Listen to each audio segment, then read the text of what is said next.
Evelyn Harper was fearless, her investigative reporting a thorn in the side of Metrovale's elite, while Oliver Cain was relentless, an amateur sleuth obsessed with unraveling the city's darkest secrets.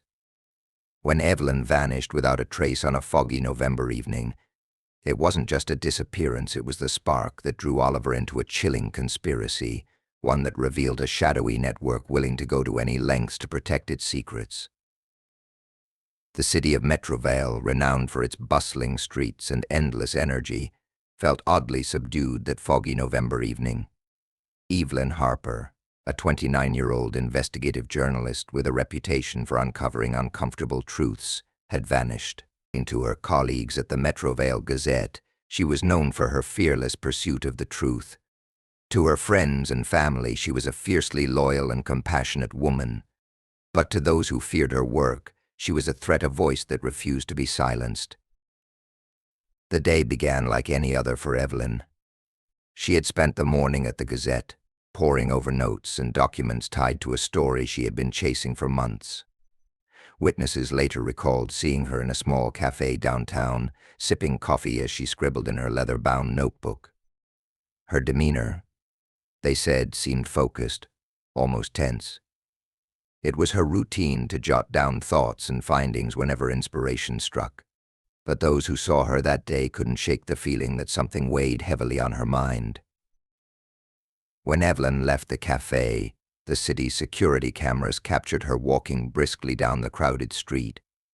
Clad in a dark coat and carrying her notebook, she disappeared into the fog-laden evening. It was the last confirmed sighting of her. Hours later, when Evelyn failed to respond to calls and texts from her roommate, concern began to brew. By the next morning, that concern had turned into panic. The police were alerted, and a search began immediately. Evelyn's apartment provided little insight. It was untouched, as though she had simply stepped out for a moment.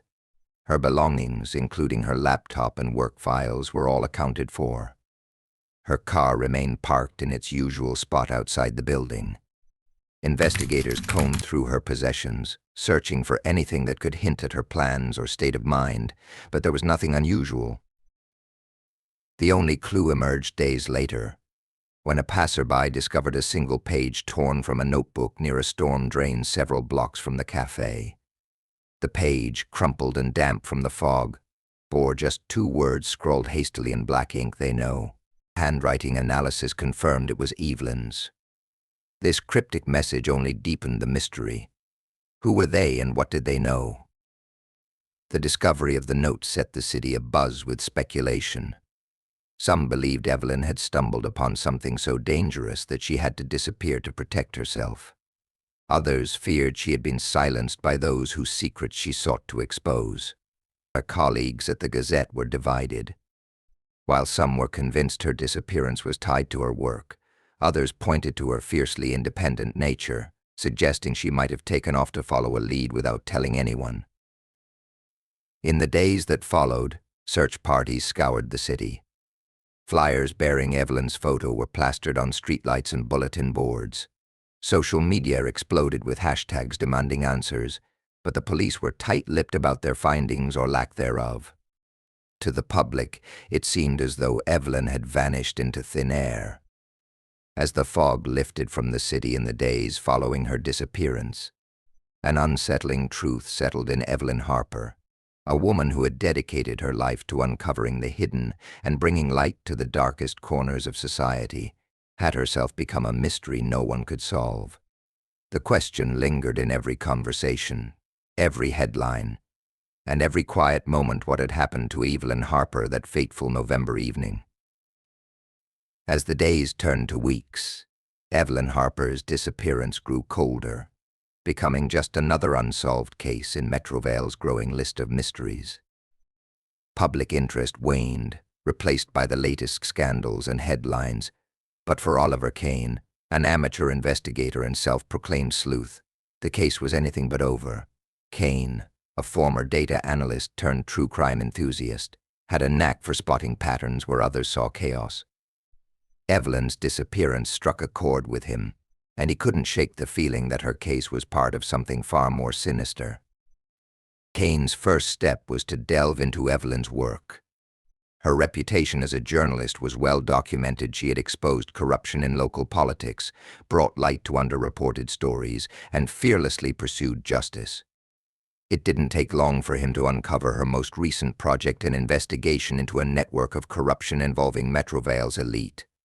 Her trail of breadcrumbs pointed to shady dealings, questionable finances, and whispered rumors of individuals willing to do anything to protect their power. As Cain dug deeper, he stumbled upon an unsettling pattern. Over the past 5 years, several people tied to investigative journalism, activism, or whistleblowing had vanished under circumstances eerily similar to Evelyn's. Most of these cases had long been forgotten, reduced to footnotes in the city's history. However, the parallels were undeniable. Each individual had been investigating sensitive subjects. Their last known whereabouts were always within the central district of Metrovale, and in every case the clues they left behind were cryptic at best. One such case involved Lucas Drayton, an environmental activist who disappeared 3 years earlier while investigating illegal dumping by a major corporation. Another was Priya Singh, a tech entrepreneur turned whistleblower, who vanished after exposing privacy violations by a powerful social media platform. Cain compiled their stories, noting with a shiver that each person had seemingly been erased, their lives reduced to unanswered questions and grieving loved ones. The coincidences were too glaring to ignore. Cain presented his findings to the Metrovale police, but his efforts were met with polite dismissal. The department, overwhelmed by a rising crime rate and limited resources, had little interest in chasing what they viewed as speculative connections. Frustrated but undeterred, Cain turned to the internet, sharing his theories on forums and social media. His posts quickly gained traction, with others adding their own observations and suspicions. Among these was a chilling detail Cain hadn't initially noticed.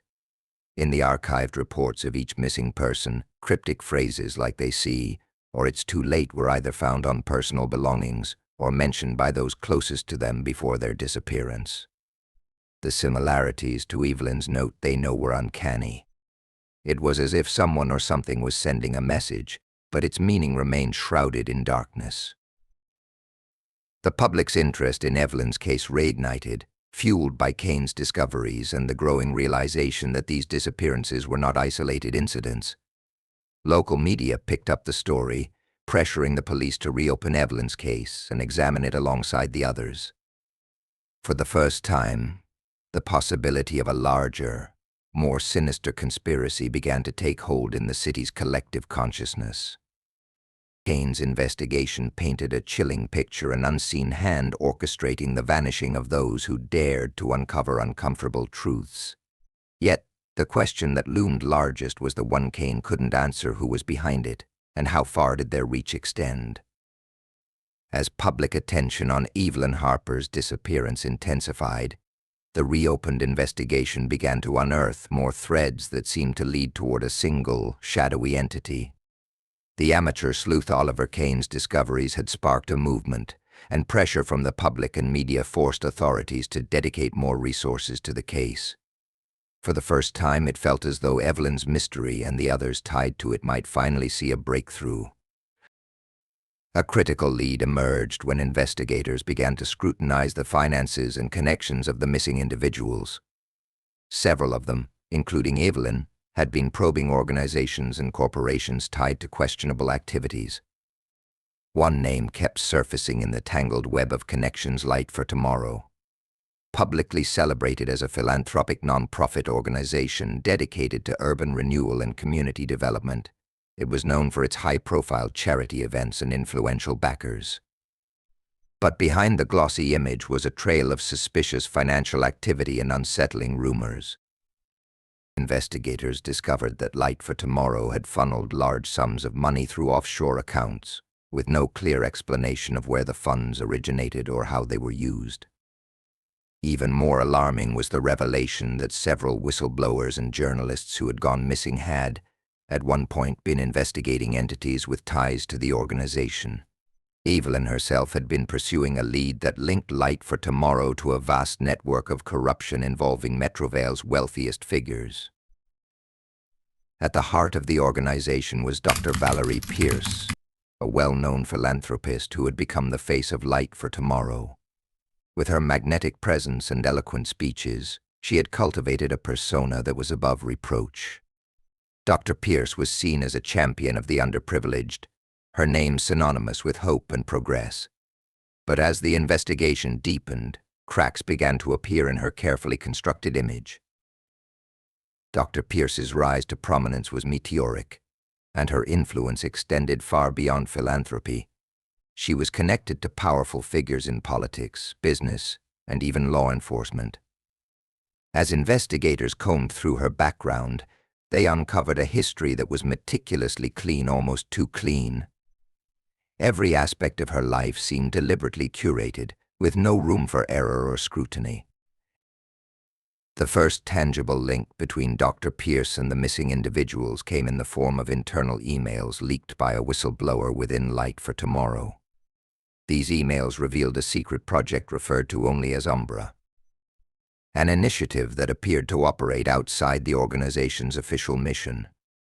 The emails were vague but suggested that Umbra was involved in identifying and neutralizing threats to the organization and its benefactors. Evelyn's name, along with those of other missing individuals, appeared in these communications. Investigators also discovered a disturbing pattern in the organization's financial records. Large payments, labeled as consulting fees, had been made to obscure shell companies just days before several of the disappearances. These transactions hinted at a network designed to operate in the shadows, ensuring that those who posed a threat to Light for Tomorrow were silenced without a trace. The deeper investigators delved, the more questions arose. Who else within the organization was complicit? How far did their influence extend? And what exactly was Umbra? While Dr.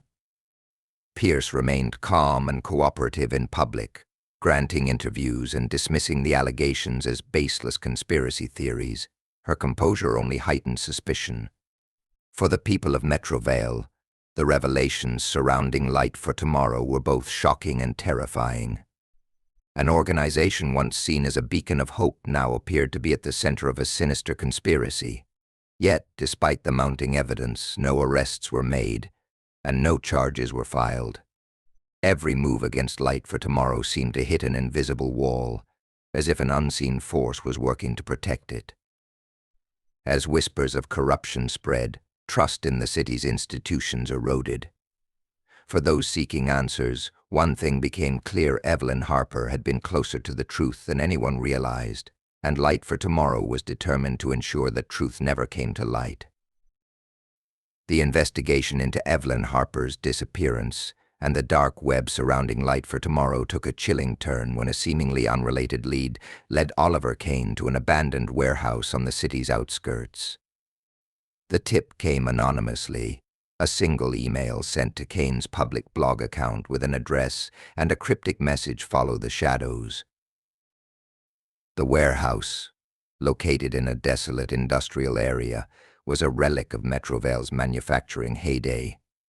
Rusted beams, shattered windows, and a thick layer of dust suggested it had been abandoned for years. At first glance, it seemed to be nothing more than a forgotten ruin.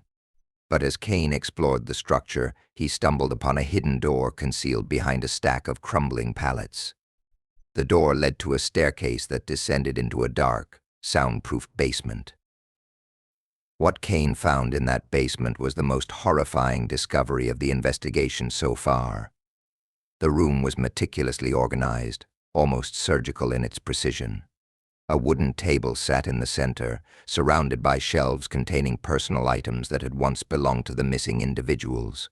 Wallets, keys, photographs, and even pieces of jewelry were arranged as though cataloged. Among them was Evelyn Harper's press badge, placed at the very center of the table. The walls were covered in maps and notes pinned to corkboards, with red strings connecting seemingly random points. Metrovale's Central District featured prominently, along with photographs of several of the missing people. In one corner of the room, a camera system had been set up, though its memory cards were missing. The system's logs showed recent activity, suggesting the space was still in use. Forensics teams were called in after Cain alerted the authorities. They found faint traces of blood on the floor, though it was too degraded to identify. More alarming was the discovery of a laptop hidden in a locked cabinet. The laptop, once cracked, contained fragments of files linked to something called Project Umbra. These files included encrypted communications between unknown parties, discussing targets, timelines, and methods for neutralizing perceived threats. Evelyn's name appeared in these communications multiple times, alongside references to her investigation into Light for Tomorrow. The discovery confirmed the worst fears of those following the case. Evelyn and the other missing individuals had been targeted systematically, their disappearances orchestrated by a highly organized and well-funded operation. The chilling level of detail in the basement suggested the perpetrators had not only tracked their victims but had also studied their habits, movements, and vulnerabilities. But the most terrifying detail lay in the metadata of the laptop's files. The last accessed file, titled Umbra Final Phase, had been opened just days before Evelyn's disappearance. Whatever this final phase entailed, it appeared to have been executed with precision. As investigators pieced together the evidence, it became clear that the warehouse was a central hub for whoever was behind the disappearances. Yet, frustratingly, the clues led to more questions than answers. The organization's reach and sophistication suggested that Light for Tomorrow was just the tip of the iceberg. If this was a conspiracy, it was one that extended far beyond Metrovale, its tendrils infiltrating every corner of power. The discovery of the basement reignited public fear and outrage. Protests erupted in the city, with demands for justice growing louder. Yet, even as new leads emerged, those pursuing the case couldn't shake the feeling that they were being watched. Whistleblowers and journalists who had come forward began to receive threats. Key witnesses disappeared or recanted their statements. It was as if the shadows were closing in, warning those who dared to push further. For Oliver Cain and the investigators, the warehouse was a grim reminder of the stakes. Evelyn Harper's disappearance wasn't just a tragic mystery, it was a piece of a much larger puzzle, one that revealed the terrifying lengths to which those in power would go to protect their secrets. The question now wasn't just who was responsible, but how much they were willing to sacrifice to keep the truth buried. The discovery of the hidden chamber in the warehouse brought Evelyn Harper's case into sharp focus, but it also confirmed the terrifying scope of the conspiracy. The existence of Project Umbra and its connection to Light for Tomorrow painted a bleak picture of systematic silencing, a network so deeply entrenched in Metrovale's fabric that even the authorities were hesitant to act decisively. Despite mounting evidence, progress in the case slowed to a crawl as key players seemed to disappear or double down on their silence. The turning point came when a whistleblower from within Light for Tomorrow came forward. Identified only as Redbird, this individual provided encrypted files, audio recordings, and internal memos that detailed the organization's clandestine activities. The information confirmed what many feared. Project Umbra was a coordinated effort to eliminate anyone who posed a threat to the powerful individuals funding Light for Tomorrow. Redbird's files included surveillance reports on Evelyn and other victims, chillingly meticulous in their detail.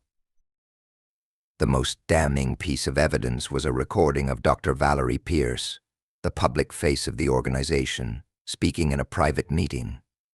In the recording, she discussed the necessity of maintaining operational silence and authorized actions to neutralize immediate threats. While the language was deliberately vague, it was impossible to ignore its implications. Dr. Pierce's pristine reputation was shattered as public opinion turned against her. Yet, before she could be formally charged, Dr. Pierce vanished. Her sudden disappearance mirrored the very cases she was accused of orchestrating. Investigators found no signs of foul play at her home, no evidence of forced entry, and no clear trail to follow. A single note, left on her desk, Read the shadows, never leave. The cryptic message sparked speculation. Had she fled to avoid prosecution? Or had she become a liability to those she once served? Despite Dr. Pierce's absence, the evidence provided by Redbird was enough to dismantle Light for Tomorrow. Authorities froze its assets, raided its offices, and arrested several high-ranking members.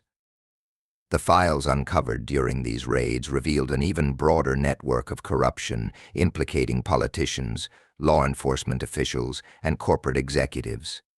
The scale of the operation stunned the public, confirming that Metrovale's elite had operated with near impunity for years. But for Evelyn Harper's family, friends, and those who had followed her story, the closure remained incomplete. Months after the organization's collapse, search efforts led investigators to a remote forest on the city's outskirts. There, in a shallow grave, they found Evelyn's remains. The discovery was bittersweet. It confirmed her fate, but offered little solace. Evelyn became a symbol of courage and the cost of pursuing the truth. Her work had sparked the unraveling of a deeply rooted conspiracy, but it had come at a devastating price. The fallout from the case reverberated throughout Metrovale, leading to reforms in journalism protections and renewed scrutiny of those in power. Even with Light for Tomorrow dismantled and its members prosecuted, an uneasy question lingered: how much of the network remained hidden. Redbird's files hinted at other operations, other cities, and other lives lost in the shadows. Evelyn's case was a victory, but it was clear that the battle against those who operated in darkness was far from over.